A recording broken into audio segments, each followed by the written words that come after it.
Yeah, this is our weekly college football take with Andrew. He's on the phone right now. He's at college doing bigger and better things than us. Yeah. He won't always be on this phone while I hold it up to this microphone because we're not always that ghetto. But we should figure out a Skype thing in a few weeks. So you sounded like it's pretty ghetto when you questioned that. It's a little. Andrew, how's it feel that you can do a podcast with your shirt off? All right, give us what you got. What do you got this week? All right, well, I got a couple things. First, Notre Dame. I was going to ask you about that. Their whole little schedule, they struggle with Ball State a little bit. A lot of it. Yeah, that was not a good showing. Ball State's going to win some games in the MAC. They're a decent program. But more importantly, the teams are going to play down the road. Like Virginia Tech and Florida State play that Monday night after that podcast. And Florida State is terrible. Yeah. They nearly lost to Stanford this weekend. And that game got a lot easier for Notre Dame. The USC game got a lot easier, and their freshman quarterback got banged up against Stanford. Yeah, USC looked really bad this week. Yes, and then Virginia Tech and Stanford, those two games that I said last week are going to be those toughest games. They got to split them at least. Big 6. They look a lot tougher, but those other two, Florida State and USC, look a lot easier. Yeah. And my other thing to go into really is the SEC East had an interesting weekend. Georgia, they're the top team in the country, probably 2 or 3, depending on who you talk to. Yeah. They whooped South Carolina, 41-17. Crushed them. And it was over from the start. Only 3 incompletions from the Georgia offense. 9 different players had carries. And this demolished them. Probably the second best team in the East, 6th best team in the whole conference. And it really just shows how much better Georgia is than the rest of the conference and how lopsided the SEC is. Now, I was going to ask you, I talked to you about this at the beginning of the year because you didn't have Georgia in your playoff because you said their schedule was too hard. I think they're good enough to make it. Are you still standing by your Georgia take? They're good enough to make it. I just think they lose to Alabama in the SEC championship. Yeah. And I think that would cause other teams to get it over them. My preseason 4 is Alabama going undefeated, Clemson going undefeated, Wisconsin going undefeated, and then Notre Dame going 11-1. And I think they'd take a Notre Dame 11-1 over a Georgia 12-1. Yeah. I think you might be right. That's a good bet. Does that South Carolina whooping, does that open up the door to maybe a close game against Mizzou? I don't really know yet. Mizzou really hasn't played anybody. True.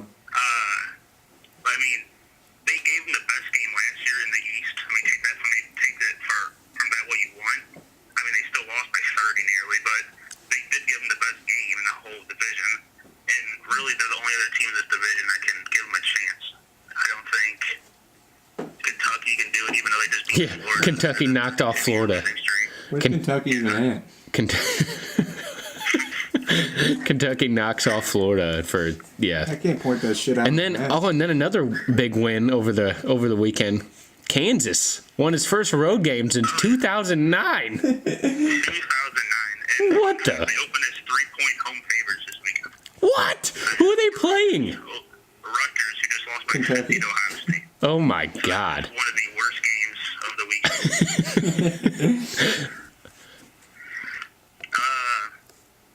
Another game this weekend, Clemson and A&M. That was probably... Yeah, Clemson squeaked by, right? Hold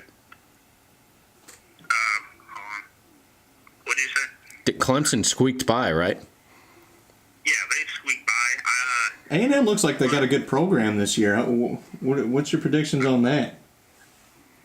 I don't know, because the division's just too tough. Yeah. You play Alabama, Auburn, LSU. that's tough as is. Can put up points. A lot of that game was Kellen Mond just throwing up jump balls, and A&M was just getting them. Yeah. That was a lot of that game. He only had 23 completions, but threw for nearly 450 yards. They really couldn't run the ball in Clemson. And, they ended up almost pulling it out. They kind of got screwed on the touchback call, but teams like Clemson win those games. Teams like Georgia win those games. They Right.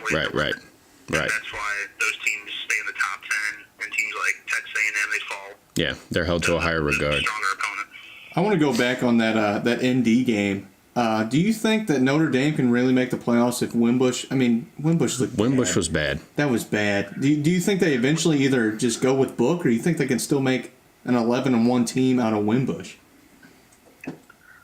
Well, I think they can because, to me, their schedule isn't all that tough. I mean, they play top opponents, but I think there's a lot of teams they can run the ball on and be successful with. They play Vanderbilt this weekend. Vanderbilt is subpar, but I mean, Ball State was also subpar also, and they couldn't, well, Wimbush couldn't really throw on them, but the teams like last year, they got whooped by Miami. I think they were undefeated going into that game. And then they just, like, when they can't run the ball, you can tell early that when they have to rely on Wimbush strong, it's just not going to happen. Right. So I only see one game with that happening in Virginia Tech, and I think they can beat the rest of their schedule. So if they go 11-1, there's no way they're not going to go in. Yeah. Yeah. I can agree with that. I can jump on that. Uh, Any other big takeaways? Oklahoma's Ronnie Anderson's out for the year. Their star tailback. And That is big. that hurts him a lot because Kyler Murray now can't really rely on the run game. Yeah. I mean, He can rely on his own run game. Yeah. yeah. He's pretty athletic in that standpoint. Player. Right. They whooped up Chip Kelly this weekend. That was bad, 49-21. And as we all expected, the Herm Edwards experiment is working at Arizona State. Yeah. Everybody always forgets That's about what we that. all expected. I really don't know. He has more wins over Michigan State than Jim Harbaugh. Oh, hey, low blow. Oh, yeah. And then everyone was saying, because Arizona also got Kevin Someone as a new coach this year, everyone's saying how much better of a hire that was.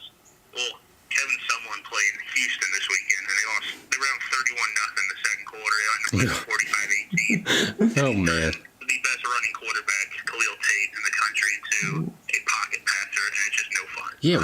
What is going on with that? He was supposed to be held in high regard, too. I remember that Khalil Tate. I mean, he tore up last year. I think he set the FBS record for rushing yards by QB in a game, and he came in after a quarter, the quarterback got hurt, and he just took off. I mean, he was running all over teams, and then they bring in Kevin Someone, and he wants pocket passing, I guess. I really don't Ridiculous. understand that. The old ball coach, Kevin Sutherland. Jesus. I got a couple more things. All right. I'm going to do a player of the week. Okay. Ooh, I like that. So this is a combination of the first few weeks because I didn't do one last week. This one's a little off the radar. Cole McDonald, he's a quarterback for Hawaii. Okay. Never heard of him. They played 3 games already. He The has a Rainbow 70% Warriors? completion percentage, 15 total touchdowns, nearly 1,300 yards of total offense, and 0 turnovers. Hawaii is 3-0, and I don't Whoa. remember the last time that happened. Who the hell who they been playing? I mean, they played Colorado State, Navy, and Rice. I mean, that's not the strongest opponent, but Hawaii was a couple years ago talking about dropping down to the FCS. Oh, And to see success like this off the Yeah. start, I don't know if they won 3 games last year. Yeah, that's huge. And I mean, that's a guy. I mean, he's not a Heisman contender, but he can maybe lead the country in touchdowns and just put up crazy numbers. And he's only a sophomore, so might have 2 more years of that. Oh, wow. Few games for next week. LSU travels to Auburn. That's a big SEC West game. Who can be the top dog to play Bama? Vanderbilt plays at Notre Dame. See how Notre Dame can bounce back after a disappointing performance. Boise goes to Oklahoma State in one of the few ranked matchups of the week. I think Boise State could be that group of 5 teams, the UCF of this year. Ohio State plays TCU at Jerry World. The last game without Urban Meyer, their toughest test without Urban Meyer. If they get through that, they can They're going to climb the table in the Big cruise. Ten. And then the biggest game of the weekend, Missouri is a 6-point favorite at Purdue. ooh, This is the revenge game of 35-3 last year, losing on the home field, and they're going to win by 25. Oh, there you go. That's a bold prediction right there. I like that. Prediction. Fun fact: Purdue lost to Eastern Michigan this weekend. Oh man, that's bad. That's bad right there. Very bad. And you think he didn't text me about this already. He texted me the minute he saw the spread. He was like, look at this. Laughable. All right, I got one question for you. All right, go Out of all these matchups this week, what's your number one upset? Who do you think is on upset alert for this week in college football? Number one upset. If you had to bet Caleb's life on it, who would you bet? I guess I have two. Okay, you bet two lives. You bet two of your lives on it. I wouldn't necessarily bet it, but TCU playing Ohio State in Arlington. Okay. A practical home game for TCU. I think college game days are this weekend, and it's Ohio State. Maybe they're looking ahead to get Urban Meyer back. Yeah. That's a possible. I mean, TCU's a good team. They're in the top 15. Yeah, just trying to get through it. The other one, I guess, would be Texas. They host USC, and Texas barely beat Tulsa this weekend. I'm pretty sure. Yeah, as we stated last week. Stanford. Texas just isn't good. Texas is a shit show. Yeah. All right, man. I mean, I looked about last weekend, and Ole Miss, they came off a good week one, and I thought maybe they can beat Alabama this weekend, but they gave up 41 points to Southern Illinois. Oh, my God. Who? Southern Illinois, right down the road, actually. Across I could drive down there and watch one of their games? Yeah, they put 41 up on Ole Miss. I couldn't believe it. What? Jesus. God, that's horrible. You got anything else? No, that's it. All right, man. Thanks, Andrew. Well, there's your 10 college 10 minutes. or whatever, however many 10 plus minutes with of Andrew. college football. Thanks, Andrew. We'll see you next week, man. See you, buddy. Stay in school. All right, you got any final thoughts?